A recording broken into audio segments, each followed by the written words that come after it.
Hey guys, changing out the exhaust manifold gaskets on a 6.0 Chevy engine. This is a 2012, but this will work on any 6.2, 6 liter, 5753, and so on. It's pretty simple. So I have it off, and I already cleaned off the mating surface. If you look down there, that's your oxygen sensor, and if you're getting a code for your oxygen or cat, it might be because you got a leak in your see, there's an oxygen sensor. You might have a leak in your exhaust manifold causing that. It's not 100% sure, but if it turns out it is O2 sensor, it's right there. You have a line that goes up there. Unplug that and use a special socket you can get from auto parts store. You can rent it and screw out your O2 sensor and change that out. You also have a gasket here that connects your exhaust that goes back all the way to the back of your truck. There's 3 bolts here, 15 millimeter. There's studs. From what I saw, you might have to take the studs out for when you remove your exhaust manifold or when you're putting it back in. I had no problem.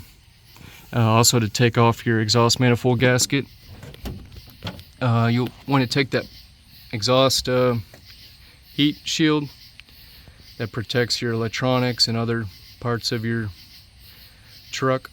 10 millimeters. They'll be on the top of here. See, 1, 2, 3, 4.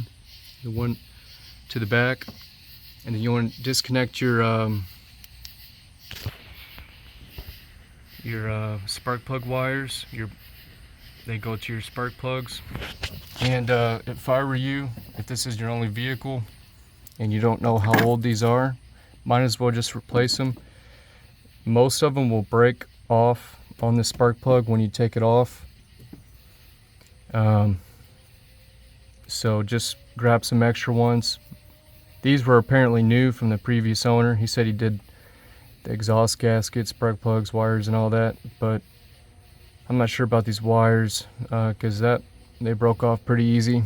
Also, make sure if you change these out, you replace this heat shield that protects your spark plug. So there's 4 of them. If yours is a V8, 1, 2, 3, 4. These are your coils. You can disconnect them from there. And then your spark plugs are down there. So you can also change these out too while you're under here. Your exhaust manifold has 1, 2, 3, 4, 5 bolts, and they most likely will be a 12 millimeter. One thing on this truck is it was actually missing a bolt altogether. This is what they look like, and they're from what I understand, they're probably M10 threading. And let me go ahead, I'll post another video telling you what the thread size and all that is all on these, just in case you need it. But they're probably about 1 inch, maybe 1.125 length. Anyways, there's 5 of these, and you want to put some Loctite on this when you put it back on. And I'll post in the description of the video what the torque specs are for these, because they're really not needing to be on there as tight as you think. But here's your exhaust manifold gasket once you clean off both mating surfaces. What I used was, mine were really bad, so I don't think they cleaned the exhaust manifold where the gasket connects as good as they should have.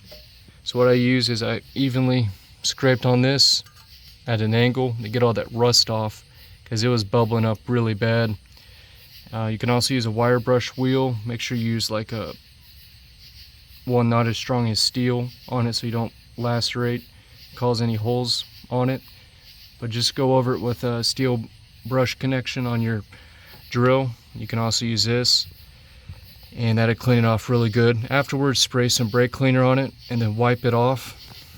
That's what I also did for the mating surface of the where it connects to your engine.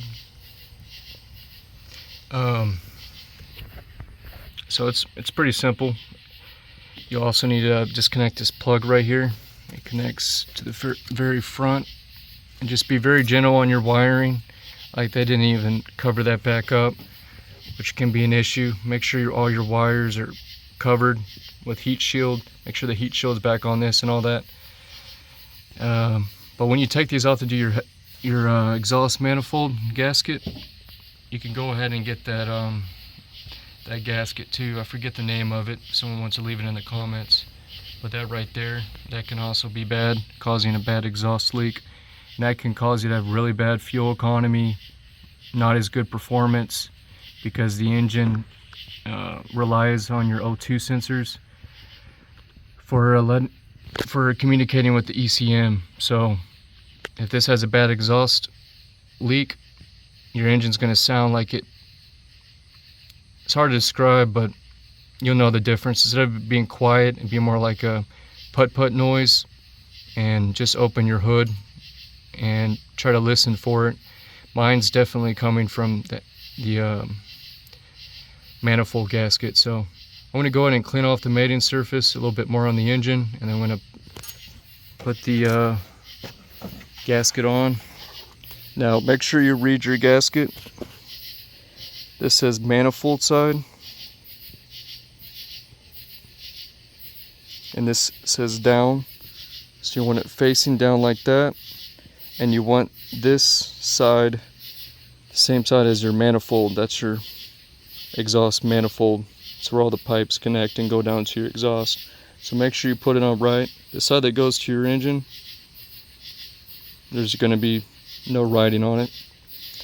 You can get a whole kit of these pretty cheap for like 30-40 bucks. Just make sure you get a good brand. But that's just about it. And just make sure you torque it down. I'll try to find the torque specs for it. And once you got all buttoned up and tightened, you can start it up and let it run for about 20-30 minutes, and then you can gently apply a little bit more torque than what's necessary so you don't blow your old gasket. Here's the old one. You can see how the exhaust manifold, so part of the gasket was kind of pressed on here on the surface. That's why you'll see some dots where it was deteriorating, coming apart. See how there's really bad gaps and holes. You can see how wide it is. There's barely anything there compared to that. It's less than half what the new one is. Very thin. So hope this video helped. If you have any questions, feel free to ask me, and hopefully we can start a good comment section for anything else people need to know about these.